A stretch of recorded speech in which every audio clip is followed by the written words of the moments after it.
So I remember one day in primary school, my mum, she bought me a brand new shirt. And 2 hours in, a recess crush of kids. I spilled my bottle of Milo all over my new shirt. That's when the school motto became branded in my eyes, upside down.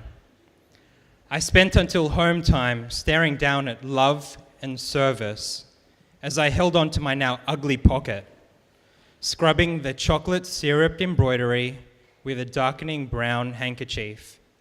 Love and service. Never to be quite as clear on that pocket for the life of that shirt. But love and service, so clear and indelible in my head, my memory and my dreams. At the time, I was sure I knew what those words meant. And whilst what they meant to me as a child has developed, I had certainly witnessed those words embodied in my family. Now, the FaithFeed team have had a range of speaker statuses during this launch year. They've had singles, marrieds, partners, 20s, 30s, male, female, Australians of cultural mix. Tonight is their first sibling sequence. Brother and sister. Marie, yes, she's my sister, although I have longer hair than her now. To whom you've now heard, and I have done, lots in parallel, explored our heritage, many common friends, and as she said, we both went on that first 07 village experience together. That's all I knew that she was including in her talk, so I didn't want to parallel that too.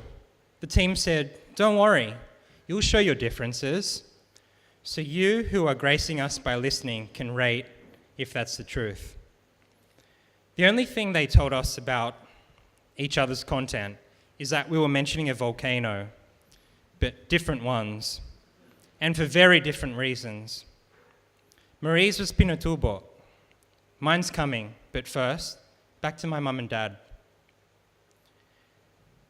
Throughout my childhood, I saw my parents sacrifice for their families back in their motherland through the balikbayan, a Filipino word roughly translated for the Tagalog language as return home, or probably more known to us as relief boxes, containing food and clothing from Australia.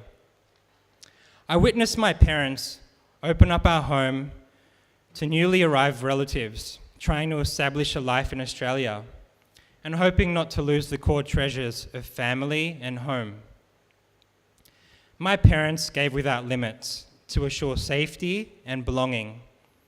I now realize much more that they knew from experience how disconnected and humbling it can be to come to a new land.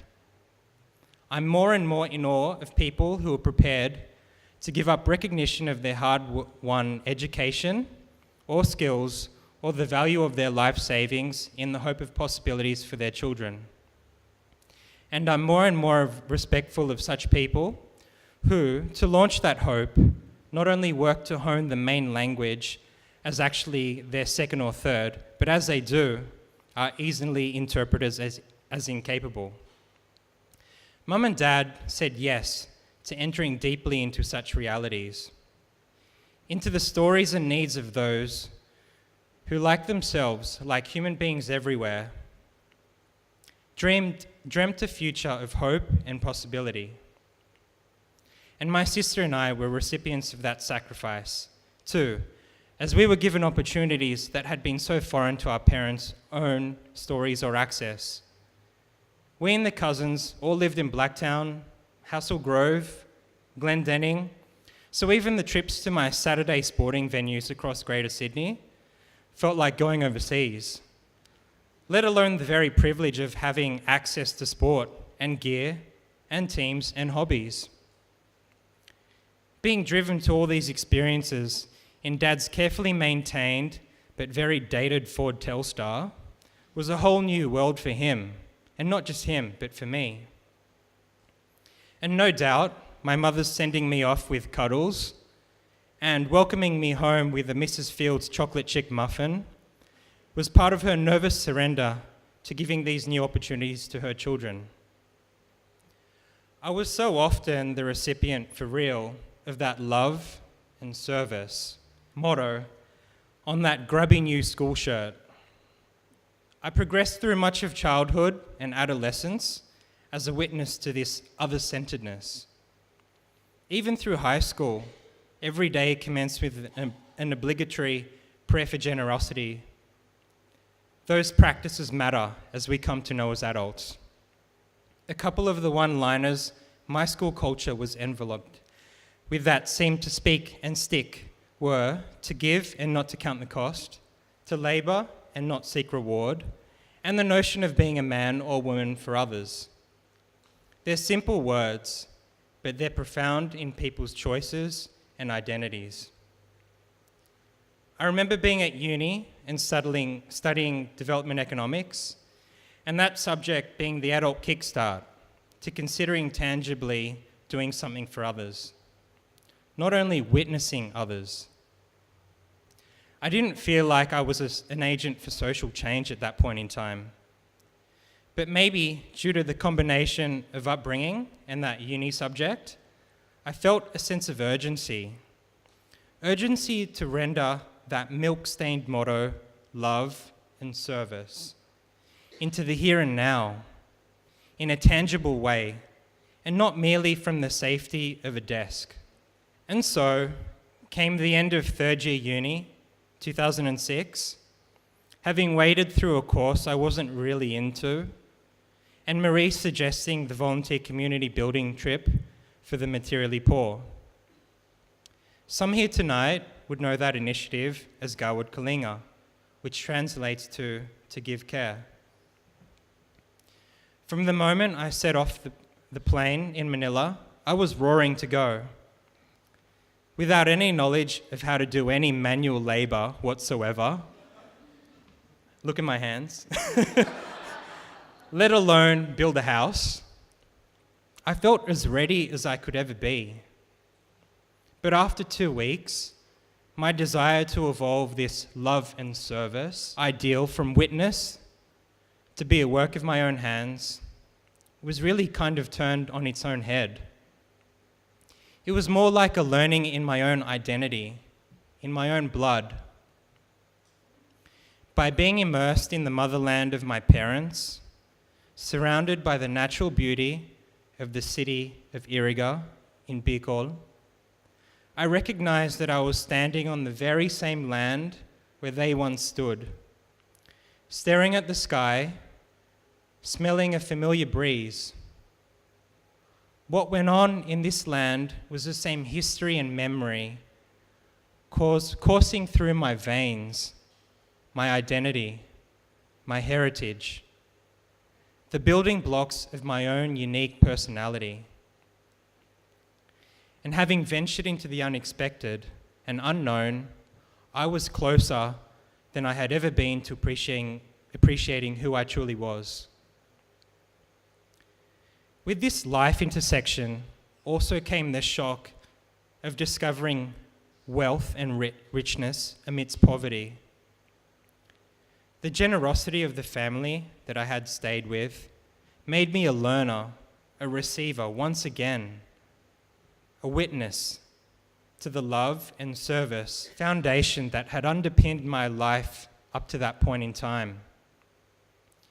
I found myself in the doorway of a house, roughly 4 by 4 meters, home for a family of 5. And despite this, where did these people find this warm food for me? And how do you deal with their genuine desire to all sleep on the floor so that I could have the one and only bed in their house? How was this about my love and service? And that was only day 1 of my stay. I discovered, with lots of reflection then and since, that I did love and serve. I truly loved and served, but not in the way that I had thought I should have. Isn't this true for us all? That when we are given space to really hold and articulate what's within us. We strengthen in our sense of who we truly are.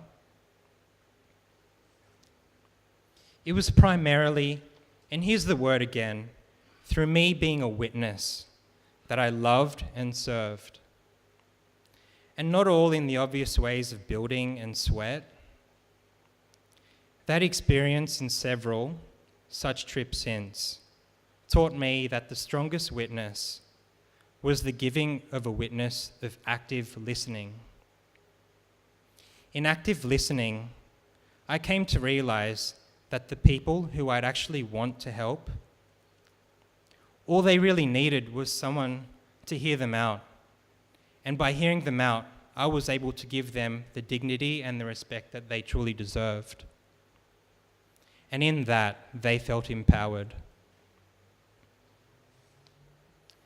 It was actually not so much the doing that was of greatest value.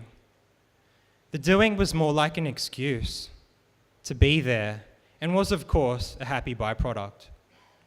But it was more by the receiving of their spirit into mine through that active listening that I was able to offer them a surprising dignity. And in the process, my vision of being me and being part of humanity was expanded. I much later heard someone talking about evangelization, about sharing the gospel. The words were something like, we don't so much take God to people and places as find God already there in people and places. And when that finding in each of us is mutually celebrated, that's the good news alive. Wow, how that village experience had shown me the truth of that. And so here's my volcano. From the village, I could see Mount Iriga. It towered with grandness and presence, and it was constant. Regardless of the time of day, it stood strong, non-reactive, and always in our sight. To me, it's still a constant reminder of the importance of remaining still and being present. Its strength lay not in its potential to erupt at any time, but in its steadfast presence. That series of Gawad Kalinga trips that dominated my life for much of my 20s, and to this day, my closest friends are from these trips that I was fortunate enough to be a part of.